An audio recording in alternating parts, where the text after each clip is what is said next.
बिस्मिल्लाहिर्रहमानिर्रहीम। हम पढ़ रहे हैं चैप्टर नंबर 18, सेकंड ईयर की फ़िज़िक्स का चैप्टर नंबर 18 है। इसमें जो टॉपिक हम करेंगे आज वो 18.2 है, रेक्टिफिकेशन। रेक्टिफिकेशन एक ऐसा फिनोमिना होता है जिसमें हम अल्टरनेटिव करंट को डायरेक्ट करंट में, मतलब एसी करंट को हम डीसी करंट में कन्वर्ट कर सकते हैं, और इसके लिए जो सर्किट यूज़ करते हैं उस सर्किट को हम रेक्टिफायर कहते हैं। तो रेक्टिफिकेशन की डेफिनेशन है, ये एक ऐसा प्रोसेस होता है जिसको हम रेक्टिफिकेशन कहते हैं। The conversion of alternative current into direct current is called rectification and the circuit use for this purpose is called rectifier. तो ये हमारा जो है वो टॉपिक, इसकी डेफिनेशन है। इसकी दो टाइप्स हैं रेक्टिफिकेशन की, एक हाफ वेव रेक्टिफिकेशन है, दूसरी फुल वेव रेक्टिफिकेशन है। इसको आज हम यहाँ पे स्टडी करेंगे। तो सबसे पहले हम जो है वो हाफ वेव रेक्टिफिकेशन और उसके बाद जो है वो फुल वेव रेक्टिफिकेशन के बारे में स्टडी करेंगे। सबसे पहले आप एक जो लास्ट वाला हमारा टॉपिक है उसको रिव्यू कर लेते हैं एक दफ़ा। हमने पढ़ा था कि एक हमारे पास पी एन जंक्शन और पी टाइप और एन टाइप मटीरियल को जब इकट्ठा एक दूसरे के साथ जोड़ देते हैं तो हमारे पास डायोड बनता है। डायोड जो है वो हमने पढ़ा था कि डायोड की शेप जो है वो इस तरह की होती है, जिसमें एक साइड उसकी पी साइड है, दूसरी एन साइड है। इसके दो टर्मिनल्स होते हैं। तो अगर हम कभी ये डायोड को बाइसिंग इसकी करें तो इसके पी टाइप के साथ बैटरी का पॉजिटिव टर्मिनल को कनेक्ट करें और एन टाइप को बैटरी के नेगेटिव टर्मिनल के साथ कनेक्ट करें, तो इसको हम बोलते हैं ये हमारे पास फॉरवर्ड बाइसिंग है। और फॉरवर्ड बाइसिंग के केस में हमारे पास करंट जो है वो किसी डायोड के अंदर से फ्लो कर जाता है। लेकिन अगर हम कुछ इस तरह से करें कि बैटरी जो डायोड है उसका पी टाइप को बैटरी के नेगेटिव टर्मिनल से और एन टाइप को बैटरी के पॉजिटिव टर्मिनल से कनेक्ट कर दें, तो उस तरह की बाइसिंग को हम बोलते हैं ये हमारे पास रिवर्स बाइसिंग है। और रिवर्स बाइसिंग के केस में हमने पढ़ा था कि उस डायोड के अंदर से करंट पास नहीं करता। तो एक चीज़ आपने जो याद रखनी है कि डायोड को पी टाइप को बैटरी के पॉजिटिव और डायोड के एन टाइप को बैटरी के नेगेटिव के साथ जोड़ दें तो इसको फॉरवर्ड बाइसिंग कहते हैं। फॉरवर्ड बाइसिंग के केस में करंट फ्लो हो जाता है उस डायोड के अंदर। लेकिन अगर कभी डायोड के पी टाइप को बैटरी के नेगेटिव और एन टाइप को बैटरी के पॉजिटिव टर्मिनल के साथ कनेक्ट कर दें तो इसको रिवर्स बाइसिंग कहते हैं। रिवर्स बाइसिंग के केस में किसी किस्म का करंट फ्लो नहीं होता, ये चीज़ आपने याद रखनी है। तो नेक्स्ट हम जो है इसकी दोनों टाइप्स को डिस्कस करने जा रहे हैं। सबसे पहले हमारे पास फुल हाफ वेव रेक्टिफिकेशन क्या है। The circuit which converts half of the alternative current cycle into direct current is called half wave rectification. ये हमारे पास एक ऐसी रेक्टिफिकेशन है जिसमें हाफ ऑफ द साइकिल जो है उसको कन्वर्ट कर दिया जाता है एसी करंट को डीसी में। जैसे कि ये डायग्राम है, इसे ये जो है वो शो हो रहा है। ये हमारे पास एक पूरा साइकिल है जो यहाँ से लेकर यहाँ तक कंप्लीट हो रहा है, फिर ये दूसरा साइकिल यहाँ से लेकर यहाँ तक कंप्लीट हो रहा है, थर्ड वन जो है ये स्टार्ट हो रहा है। हम अगर एक साइकिल की बात करें तो इस एक साइकिल के अंदर ये जो है यहाँ से लेकर यहाँ तक जो टाइम है हमारे पास वो T/2 आता है, और नेक्स्ट आगे T/2 से यहाँ तक हमारे पास टाइम जो है वो T है। अगर हम यहाँ से लेकर यहाँ तक इसका साइकिल देखें तो ये साइकिल जो है इस हाफ वेव रेक्टिफिकेशन के अंदर से इसका एक साइकिल हमारे पास ये इनपुट पे हम दें तो आउटपुट हमारे पास कुछ यूँ आ जाती है।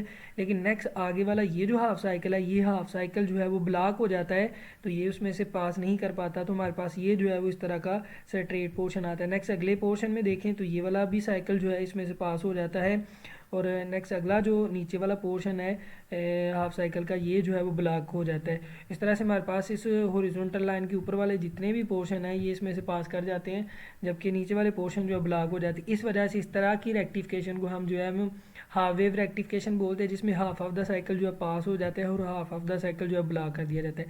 इसका सर्किट जो है वो क्या होता है कि हाफ वेव रेक्टिफायर क्या होता है, ये हमारे पास एक ऐसा सर्किट है जिसमें एक डायोड लगा होता है। डायोड के एक साइड आप अगर देखें तो एक जो टर्मिनल है वो एक रेजिस्टर के साथ अटैच है, दूसरा जो है इसी सोर्स के साथ अटैच है। ये जो कॉइल लगी होती है इसको हम जो है वो प्राइमरी या सेकेंडरी कॉइल इसको बोल सकते हैं। ये जस्ट लाइक जो हमारे पास एक एसी सोर्स के तौर पे काम करता है। लाइक का ये हमारे पास इनपुट पे एसी इनपुट दे रहे हैं और यहाँ से हमारे पास जो करंट आएगा वो डीसी करंट होगा। अब अगर हम यहाँ पे देखें, लेट अस कंसीडर इसके ये यहाँ से लेकर इस साइकिल की अगर हम बात करें तो इस पूरे साइकिल में यहाँ से लेकर यहाँ तक जो है वो इसका टाइम आता है T/2। जो हमारे पास साइकिल है या T/2 जो टाइम है, इस टाइम के दौरान अगर हम लेट कर लें कि बैटरी का या ये जो सर्किट है इसका ये वाला टर्मिनल पॉजिटिव पे है और ये वाला टर्मिनल नेगेटिव पे है, तो इस दौरान अगर हम देखें तो ये जो डायोड है इसकी ये वाली पी साइड है और ये वाली डायोड की एन साइड है। तो इस केस में जब हमारे पास टाइम जो है वो t/2 तक है, उस वक्त ये डायोड का p जो है वो इसके पॉजिटिव के साथ अटैच है और n यहाँ से कनेक्ट होता हुआ जो है वो नेगेटिव के साथ अटैच है। तो फर्स्ट हाफ साइकिल के दौरान ये डायोड फॉरवर्ड बाइसिंग का केस है। फॉरवर्ड बाइसिंग के केस में यहाँ से करंट पास हो जाता है, तो मतलब ये जो ऊपर वाला पोर्शन है इसके दौरान हमारे पास करंट पास हो गया, तो यहाँ से लेकर यहाँ तक हमारे पास जो है एक साइकिल आ गया। नेक्स्ट आगे यहाँ से लेकर यहाँ तक जो टाइम है ये भी हमारे पास नेक्स्ट जो है वो हाफ साइकिल है t/2 तक। अगर इस हॉरिजॉन्टल लाइन के नीचे वाले पोर्शन की बात करें तो इसको पोर्शन में ये जो साइकिल है अपनी पोलैरिटी चेंज कर लेता है, ये इसका नेगेटिव आ जाता है पॉजिटिव की जगह पे और जो नेगेटिव उसकी जगह पॉजिटिव आ जाता है। तो देन हमारे पास ये जो डायोड है इसकी पी टाइप बैटरी के नेगेटिव के साथ अटैच है और एन जो है वो बैटरी के पॉजिटिव के साथ अटैच है। इसको रिवर्स बाइसिंग कहते हैं। रिवर्स बाइसिंग के केस में हमारे पास कोई करंट पास नहीं कर पाता, करंट का पास नहीं कर पाता, तो इस वजह से इसका जो है वो किसी किस्म का साइकिल जो है वो आउटपुट पे नहीं आएगा। तो ये इस तरह से नो करंट जो है इसमें से फ्लो कर रहा है, मतलब इस रेजिस्टर में से किसी किस्म का करंट फ्लो नहीं कर रहा। तो हमने देखा कि इस पूरे साइकिल का हाफ पोर्शन जो है वो इस डायोड अपने अंदर से पास होने देता है, जबकि हाफ पोर्शन को ब्लॉक कर देता है। इस वजह से इसको हम जो है वो हाफ वेव रेक्टिफिकेशन का नाम देते हैं। नेक्स्ट हम इसकी सेकंड टाइप को पढ़ने जा रहे हैं जिसको फुल वेव रेक्टिफिकेशन कहते हैं। फुल वेव रेक्टिफिकेशन की डेफिनेशन या स्टेटमेंट कुछ इस तरह से है: the circuit which converts full of the alternative circuit cycle into direct current is called a full wave rectification। ये एक ऐसी रेक्टिफिकेशन है जिसमें जो सारा एसी वोल्टेज सोर्स है या जो साइकिल है वो सारे का सारा जो है वो उस सर्किट के अंदर से पास कर जाता है। इस वजह से उसको फुल वेव रेक्टिफायर कहते हैं। फुल वेव रेक्टिफायर की दो टाइप्स हैं, एक तो ब्रिज रेक्टिफायर है और दूसरा सेंटर टैप रेक्टिफायर है। लेकिन सेकंड ईयर की बुक के ऊपर सिर्फ जो है वो फुल वेव रेक्टिफिकेशन के लिए सिर्फ जो है ब्रिज रेक्टिफिकेशन का जिक्र किया हुआ है, तो इस वजह से हम सिर्फ जो है ब्रिज रेक्टिफायर पढ़ेंगे। तो इसका अगर हम डायग्राम से देखें तो ये हमारे पास एक पूरा साइकिल है, ये इनपुट के ऊपर देंगे और आउटपुट पे हमारे पास जो है वो एक कंप्लीट साइकिल मिलेगा। लेकिन यहाँ पे हमारे पास क्या होता है कि इसका ये वाला पोर्शन तो एज इट इस में से पास कर जाता है, लेकिन ये जो नीचे वाला पोर्शन है ये हाफ वेव रेक्टिफायर जो सर्किट है इसको पुल करके, इसको खींच के जो है वो इस सर्किट के हॉरिजॉन्टल लाइन की ऊपर लेके आ जाता है। तो ये नीचे वाला पोर्शन जो है ये भी इसके अंदर से पास कर रहा है, कोई ना कोई हमारे पास इनपुट पे ऊपर कोई ना कोई जो है वो साइकिल मिल रहा है। नेक्स्ट आगे वाला ऊपर वाला पोर्शन बिल्कुल एज इट जा रहा है, जबकि नीचे वाले को फिर ये पुल करके ऊपर ले आता है, तो ये भी जो है इसके अंदर से पास हो रहा है। तो इस तरह से आप सारा का सारा साइकिल जो है वो उस डायोड के अंदर से पास कर जाता है। इस वजह से इसको फुल वेव रेक्टिफिकेशन का नाम देते हैं। तो इसके सर्किट को अगर हम यहाँ पे समझे तो वो हमारे पास कुछ इस तरह से है। ये हमारे पास इनपुट उसकी साइड है, ये जो सारी साइड है इनपुट साइड है। यहाँ पे हम जो सिग्नल दे रहे हैं वो ये वाला इस तरह से एक पूरा जो है वो साइकिल का एक सिग्नल दे रहे हैं और यहाँ से जो है वो इसके इनपुट पे दिया जाएगा। ये हमारे पास जो एक जो सारा सर्किट है ये इसका ब्रिज फुल वेव रेक्टिफायर का सर्किट है, जिसके अंदर 4 डायोड होते हैं। एक डायोड D1 है, दूसरा D2, ये थर्ड D3 और ये फोर्थ डायोड है D4 का नाम दिया हुआ है। इन सारे डायोड को हमने ब्रिज की फॉर्म में एक दूसरे के साथ कनेक्ट किया हुआ और इन दोनों के दरमियान दो टर्मिनल के क्रॉस हमने एक रेजिस्टर लगाया हुआ जिसको RL का नाम दिया जाए, जिसके अंदर से जो पास होने वाला करंट है उसको हमने यहाँ पे जज करना है। लेट अस कंसीडर इसका यहाँ से लेकर यहाँ तक फर्स्ट अपर पोर्शन या अपर साइकिल के दौरान अगर हम देखें तो हम लेट करते हैं कि बैटरी का ये जो हमारे पास साइड है इसका ये वाली जो साइड है इसके ऊपर पॉजिटिव टर्मिनल है और इस साइड के ऊपर ये हमारे पास नेगेटिव टर्मिनल है। अगर ये पॉजिटिव टर्मिनल है तो इस साइड के ऊपर पॉजिटिव आ जाता है, जबकि इस साइड के ऊपर नेगेटिव आता है। अगर हम यहाँ पे देखें 4 डायोड है, चारों को हमने बारी बारी देखना है। लेट अस कंसीडर ये करंट जो है वो कन्वेंशनल करंट है जो कि पॉजिटिव से नेगेटिव की तरफ फ्लो करता है।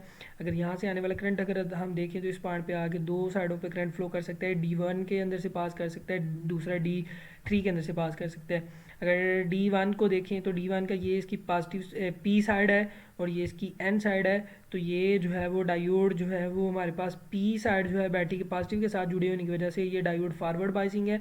इस वजह से यहाँ से आप देख सकते हैं ये करंट पास करके जा रहा है, जबकि इसको देखें तो ये इसकी N साइड जो है वो डायोड की जो डायोड 3 है इसकी N साइड बैटरी के पॉजिटिव टर्मिनल के साथ अटैच है, तो ये रिवर्स बाइसिंग है। रिवर्स बाइसिंग के केस में हमारे पास जो जहाँ पे वो रिवर्स बाइस होता है डायोड वो जस्ट लाइक ओपन सर्किट के तौर पे होता है और ओपन सर्किट के अंदर से करंट फ्लो नहीं हो पाता।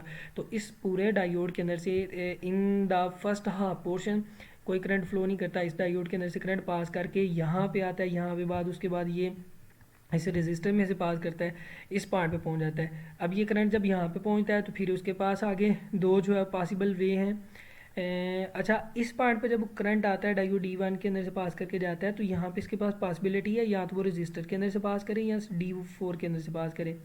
D4 के अंदर से तो वो पास नहीं कर पाता क्योंकि ये इसकी N साइड जो है वो आप देख सकते हैं यहाँ से होता हुआ बैटरी के पॉजिटिव के साथ अटैच है। तो ये वाला भी हमारे पास जो है वो रिवर्स बाइसिंग है, तो यहाँ से भी ये ओपन सर्किट है तो करंट यहाँ से भी नहीं पास करेगा। फिर क्या है, वो इस रेजिस्टर के अंदर से पास करके यहाँ पे पहुँचता है। अब यहाँ से करंट को पास होने के लिए दो पाथ हैं, एक तो D3 के अंदर से पास कर सकता है, दूसरा D2 के अंदर से पास करता है। जैसे कि हमने देखा D3 जो है ये तो जस्ट लाइक ओपन के सर्किट के तौर पे काम कर रहा है और ओपन के अंदर से करंट पास नहीं करता। तो फिर पॉसिबल वे इसके पास क्या बचता है, पॉसिबल वे यही बचता है कि ये D2 के अंदर से पास कर दे। जब ये करंट यहाँ पे पहुँचेगा तो यहाँ पे पहुँच के अब उसके पास फिर से दो वे हैं, या तो वो इस D4 के अंदर से पास कर जाए या इस सर्किट की तरफ आ जाए। यहाँ पे इस D4 के अंदर से पास करके नहीं जाएगा क्योंकि ये जस्ट लाइक ओपन सर्किट है और ओपन के अंदर से करंट पास नहीं करता, तो ये करंट जो है वो यहाँ से होता हुआ इस पॉइंट पे पहुँच जाएगा। तो हमारे पास हमने देखा कि ये फर्स्ट पोर्शन के दौरान हमारे पास आउटपुट के ऊपर जो है इस रजिस्टर के अंदर से करंट पास किया, तो इस वजह से यहाँ से लेकर यहाँ तक आउटपुट के ऊपर हमारे पास एक जो है ये साइकिल या एक पोर्शन जो है इसका पहुँच गया। नेक्स्ट अगर हम इसके बिलो पोर्शन की बात करें तो इसके दौरान हमारे पास इसकी पोलैरिटी चेंज हो जाती है, ये नेगेटिव पे आ जाता है, पॉजिटिव नेगेटिव पे आ जाता है और नेगेटिव जो है वो पॉजिटिव पोलैरिटी पे आ जाएगा। अब अगर हम यहाँ पे देखें तो हमारा करंट यहाँ से इस तरह से फ्लो करना है, अब इस करंट के अपोजिट आएगा। अब जब ये पॉजिटिव से यहाँ से होता हुआ करंट इस पॉइंट पे पहुँचेगा तो इस पॉइंट पे आके इसके पास दो वे हैं, या तो ये जो है इस डायोड D4 में से पास करे या D2 में से पास करे। अब आप देखें पहले पोर्शन के दौरान D1 और D2 हमारे पास फॉरवर्ड बाइसिंग पे थे और D3 और D4 जो है रिवर्स बाइसिंग पे थे। लेकिन जैसे ही उसका बिलो पोर्शन आएगा, सेकंड हाफ पोर्शन आएगा, इस दौरान इसकी जो फॉरवर्ड बाइसिंग डायोड थे वो रिवर्स हो जाएंगे और रिवर्स वाले फॉरवर्ड बाइस हो जाएंगे। तो अब अगर D4 को देखें तो रिवर्स बाइस था, अब ये फॉरवर्ड बाइस हो जाएगा। तो ये D2 फॉरवर्ड बाइस था, ये रिवर्स बाइस, तो इसके अंदर से करंट पास नहीं करेगा, फिर करंट जो है वो यहाँ से यहाँ तक पहुँचेगा। उसके बाद फिर ये इस यहाँ पे पहुँच के अब ये D1 फॉरवर्ड बाइस था लेकिन अब ये क्या हो जाएगा, रिवर्स बाइस हो जाएगा। अब इसमें से करंट पास नहीं करेगा तो इस रेजिस्टर के अंदर से करंट पास करके यहाँ पे आ जाएगा। ये RID जो है वो रिवर्स बाइस है, तो ये चूंकि रिवर्स बाइस पहले था, अब ये फॉरवर्ड बाइस हो जाएगा तो करंट यहाँ से पहुँच के इस पॉइंट पे आएगा। ये तो ओपन है इस वजह से करंट यहाँ पे ही जाएगा, तो यहाँ से होता हुआ करंट जो है इस पॉइंट पे पहुँच जाएगा। तो नेक्स्ट हाफ साइकिल के दौरान भी हमने देखा कि इसके अंदर से करंट पास करिए और उस करंट के साइकिल को हमने यहाँ पे जो है इस तरह से शो करना है। अब अगर हम यहाँ पे देखें तो अल्टरनेटिव करंट उस करंट को कहते हैं जो कि अपनी पोलैरिटी चेंज करता है। ये इस लाइन से हॉरिजॉन्टल लाइन से ऊपर है और उसके बाद नेक्स्ट हाफ साइकिल में ये इस लाइन से बिल्कुल नीचे आ जाता है, तो ये पोलैरिटी चेंज कर रहा है, इस वजह से इसको अल्टरनेटिव करंट कहते हैं। लेकिन यहाँ पे अगर हम देखें तो एक साइकिल यहाँ से लेकर यहाँ तक लाइन के ऊपर है और उसके बाद फिर ये जो है ज़ीरो पे आके फिर ये लाइन के बिल्कुल ऊपर जा रहा है, नीचे तो आ ही नहीं रहा। इस वजह से हमारे पास ये जो करंट है इसको हम डायरेक्ट करंट बोलते हैं। तो रेक्टिफायर एक ऐसे सर्किट्स होते हैं जो कि हमारे पास अल्टरनेटिव करंट को डायरेक्ट करंट में कन्वर्ट कर सकते हैं। ये जो हमारे पास करंट है ये फुली तौर पे जो है वो डायरेक्ट करंट नहीं है, बल्कि इसके अंदर किसी भी डिवाइस को देंगे तो इसके अंदर फ्लक्चुएशन आएगी। इसकी फ्लक्चुएशन को रिमूव करने के लिए हम जो है फ़िल्टर यूज़ करते हैं। तो फ़िल्टर एक अलग से जो है वो सर्किट होते हैं जो कि इसको मोर जो है वो इसको वैल्यूएबल DC करंट को बनाने के लिए हम यूज़ करते हैं। तो जो फ़िल्टर सर्किट होते हैं उनके अंदर चूँकि कैपेसिटर लगे होते हैं और कैपेसिटर की हेल्प से जो है वो इसको कन्वर्ट किया जाता है। तो आप देख सकते हैं जितनी भी हमारे घर में यूज़ होने वाली इलेक्ट्रिकल अप्लाइंसेज है जिनके अंदर AC से DC में कन्वर्ट किया जाता है करंट को, या DC से AC में कन्वर्ट किया जाता है, तो वहाँ पे ज़रूर कैपेसिटर यूज़ होते हैं और कैपेसिटर जस्ट लाइक फ़िल्टर के तौर पे काम करते हैं। फ़िल्टर किसी भी सर्किट के अंदर से उसकी कन्वर्जन के बाद जो भी फ्लक्चुएशन आती है उसको रिमूव करने के लिए यूज़ होता है। तो ये आज का हमारा टॉपिक है। उम्मीद है सब बच्चों को समझ आई होगी, लेकिन अगर किसी भी पॉइंट की समझ नहीं है तो वो मुझसे कमेंट सेक्शन में जाकर पूछ सकते हैं। जी अल्लाह हाफिज़, थैंक यू।